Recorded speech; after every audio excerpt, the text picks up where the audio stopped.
For the last few years, I've been doing lectures on learning strategies.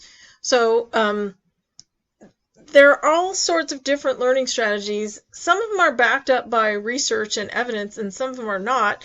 I like to choose the ones that are backed up by research and evidence. Just like a physical therapy interventions, we like to do things that have research that shows that it's effective. I think we should approach learning and teaching in the same way. I'm calling this expanding your learning strategies, developing a set.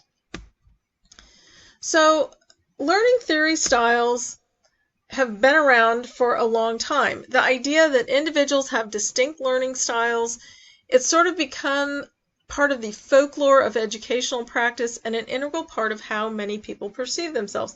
I hear all the time from students where they say, I'm a visual learner, or I'm a kinesthetic learner, or something like that. The underlying premise of learning styles, the theory, is that people receive and process new information differently. For example, some people learn better from visual materials and others learn better from written text or auditory materials. Moreover, the theory holds that people who receive instruction in a manner that's not matched their learning style are at a disadvantage for learning. So, while it's true that everybody has learning preferences, there is actually no evidence to support the idea that you learn better when the manner of instruction fits those preferences. In fact, there's some evidence to support just the opposite. There are other kinds of differences in how people learn that do matter for your learning. So we're going to talk about them a little bit.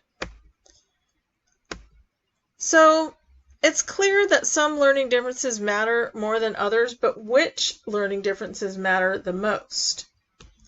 One difference appears to be that appears to matter a lot is how you see yourself and your abilities. So there's a maxim that says whether you think you can or can't, you're right. So your self-perception is one of the differences that matter. So what you tell yourself about your ability plays a part in shaping the ways you learn and the way you perform and how hard you apply yourself. For example, your tolerance for risk-taking and your willingness to persevere in the face of difficulty affects how you learn and perform. Some of the differences in thinking matter a lot. Our ability to abstract underlying principles from new experiences and to convert new knowledge into mental structures. The other differences that we may think count a lot, for example, having a verbal or visual learning style, actually don't matter as much. The stories we create to understand ourselves become the narrative of our lives, explaining the accidents and choices that have brought us to where we are, what I'm good at, what I care most about, and where I'm headed. That's what's really important. So, is there scientific evidence to support the learning styles theory? There is not evidence that actually validates learning styles theory, but that doesn't mean that all theories are wrong. Learning style theories take many forms, and some of them may be valid. Until we get definitive evidence that learning styles make a difference in how you learn, it makes more sense to emphasize instructional techniques that are validated by research as benefiting learners regardless of their style preferences. So the cognitive difference in how we learn are not the ones that are recommended by advocates of learning styles, like verbal, auditory, etc. One of the differences that's a cognitive difference in learning is what psychologists call structure building. In structure building, as we encounter new material, we extract salient ideas and construct a coherent mental framework out of them, sometimes called mental models or mental maps. So high structure builders tend to learn new material better than low structure builders. Low structure builders tend to have difficulty setting aside irrelevant or competing information, and as a result, they tend to hang on to too many concepts to be condensed into a workable model. So I've definitely met people, either as a student and as a teacher, that fall into that category of low structure builders. They see all these different facts and they have trouble putting them together into a model that they can grasp. Embedding questions into chapters to focus on important concepts and stopping to answer those questions gives low structure builders access to levels of learning enjoyed by high structure builders. So one of the things that I like to do with my lectures is I give you, at the beginning of the module, learning objectives. And what I want you to do is I want you to listen to the lectures and read the material with those learning objectives in mind. The learning objectives give you a structure to build the concept with. And it allows you to tell what is important and what isn't. It focuses on the important concepts. So the article, the reference for this is listed here from the Journal of Educational Psychology. So let's return to that. If you think you can or can't, you're right. It turns out it's not just a witticism. There's actually a lot to it. So psychologist Carol Dweck, who wrote a lot about growth mindset, there's really the conviction that your level of intellectual ability is not fixed but rests to a large degree in your own hands can make a very big difference in your mindset and your learning. So if you believe that you can improve your intellectual ability, then you can. It actually pans out in the research. So Carol Dweck's work highlights that some students aim at performance goals while others strive at learning goals.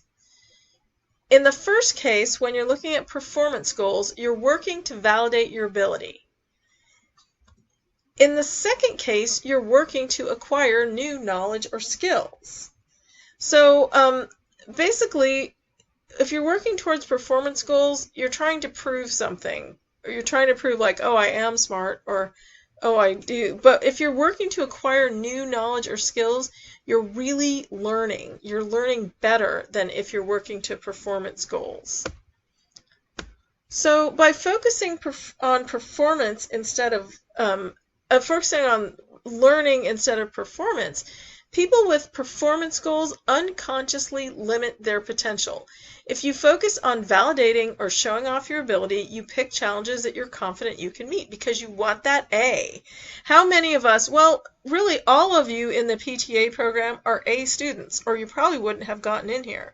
So how many of us are so focused on those points, I have to get that A, and A minus won't do, every little point counts, you limit your ability to because you're picking challenges that you're confident that you can meet. If your goal is to increase your ability, you pick ever-increasing challenges. You interpret setbacks as useful information that helps you sharpen your focus, get more creative, and work harder. So pick challenges. Pick things that you're going to struggle to learn. That's what's going to improve your learning, rather than just hitting those performance goals. So Carol Dweck says, if you want to demonstrate something over and over, ability feels like something static. Whereas if you want to increase your ability, it feels dynamic and malleable. Learning goals trigger entirely different chains of thoughts from performance goals. Focus on performance instead of learning and growing causes people to hold back from risk-taking or exposing their self-image to ridicule by putting themselves into situations where they have to break a sweat to deliver the critical outcome. I often get emails from students that say, oh, I'm not really sure what you want for this assignment. And the answer always is I want to hear what you have to say. I don't want to hear what's in the book. I don't want to hear what I already told you. I want to hear what your idea is. I want to hear your innovation, your approach to something. So put yourself out on that limb and test it and see how it's going to work. So not all of our intellectual abilities are hardwired. And in fact, when learning is effortful, it changes the brain, making new connections and increasing intellectual ability. So if you're trying really hard and studying your butt off, you are learning better. You learn better when you wrestle with new problems before being shown the solution rather than the other way around. So with the practice quizzes that I put in every week, I like to recommend to people that take the practice quiz before you've read the material, before you've listened to the lectures, and see how you do. Pave the way in your brain to learn that information. To achieve excellence in any sphere, you must strive to surpass your current level of ability. If you just want to stay at your current level of ability, you're not going to get any better. Striving by its nature often results in setbacks, and setbacks will often provide the essential information needed to adjust strategies to achieve mastery. And that's what we're trying to do, is we're trying to achieve mastery in these concepts.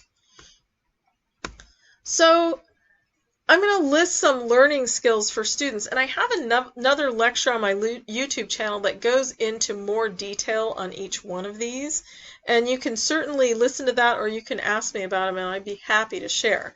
So one of the things you want to do is you want to practice retrieving new learning from memory, because test taking is retrieval practice.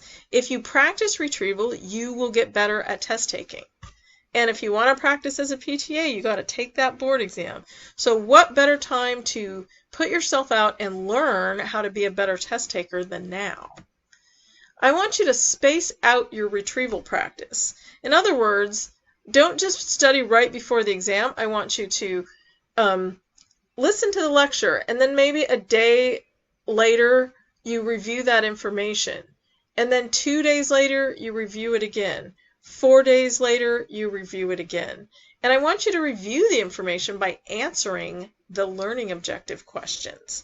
If you space out your retrieval practice, it actually helps you learn better. You need that space in between the times you're reviewing it for your nervous system to encode the information into memory and get it into long-term memory.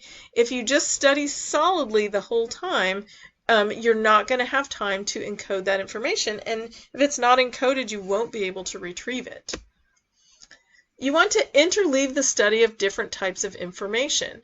So a lot of books, including our book, presents things sort of in the same way. It's like, here's all the information on osteology, here's all the information on muscles, here's all the information on function. Mix it up. Try to not spend too much time on any one thing before you go on.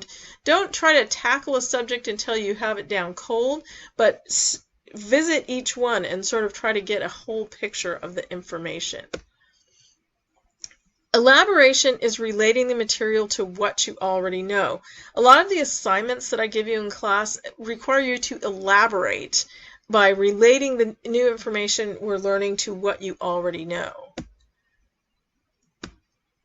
Generation is attempting to answer a question or solve a problem before being shown the answer or the solution.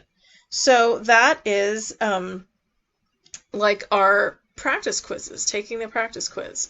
A lot of students will, if they can't figure something out, they'll email me immediately and say, oh, well, what's this?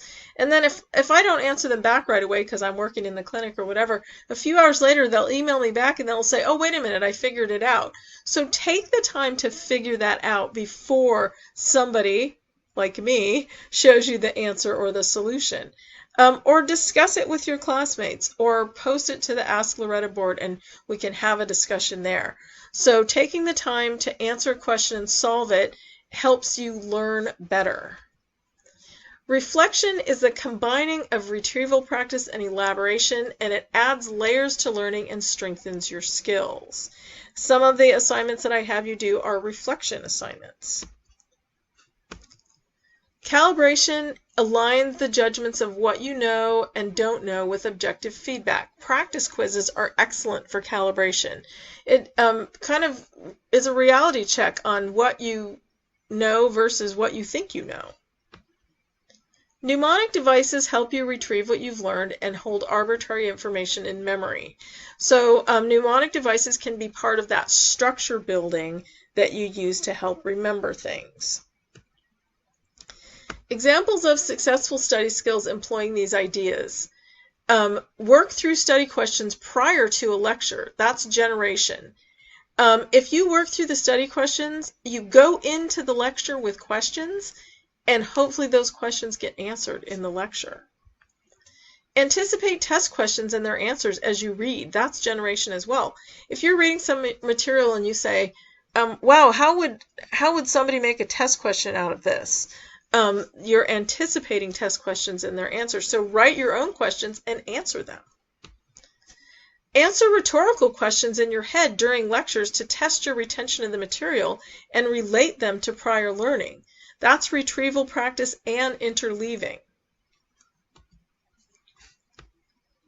Review study guides or learning objectives. Find terms you can't recall or don't know and relearn those terms. That's spaced retrieval. So you shouldn't just go through the study guide once. You should go through it multiple times. When I was in school, I fell upon this by mistake. As a high school student, I wasn't a very good studier. I had a good memory, and so I just memorized things. But that definitely wasn't the best way to learn. And then when I went off to college, I realized that I didn't know how to study, and I had to learn. So when I was in the PTA program, I had a study group, and we got together 2 or 3 times a week, and every time we got together, we went through all the learning objectives. Every time we would take turns answering them out loud to each other. And when we got to one that none of us knew, we would note that as ask the teacher in class, find out what that is, or look it up and relearn that term, and then the next time you go through the study guide, that's your spaced retrieval, review those same things again. While you're reading in the material, copy bolded terms in the text and their definitions into a reading notebook. Make sure that you understand those important definitions. That's retrieval practice. Using flashcards and mnemonic devices to reinforce recall, that's spaced retrieval. You can use just regular old flashcards like are in this picture, index cards, if you want to go old school. There are lots of electronic versions as well. Anki, I have a couple links to how to use Anki in the module, and I have an Anki deck that I've created for this class, which I'd be happy to give to you if you want it. Email me and in the Canvas inbox, and I will send it to you. Using any kind of flashcards, Quizlets, index cards, however you want to do it, you're reinforcing your recall. That's your spaced retrieval. Take the practice tests that are provided online by me, by the instructor. From this, you'll discover which concepts you don't know and make a point to learn them. That's calibration. Reorganize the course information into a study guide of your design, not just a study guide of my design. This is elaboration. So making a summary sheet, take a single sheet of paper and write everything from the chapter. Use pictures, use graphics, use arrows to reorganize the information in a way that you can understand it. Space out your review practice over the duration of the course. Don't just study the day before the exam or the week before the exam. Write a paragraph summarizing of what you learned last week. That's reflection. Some of the assignments that I give you in the course involve this particular activity.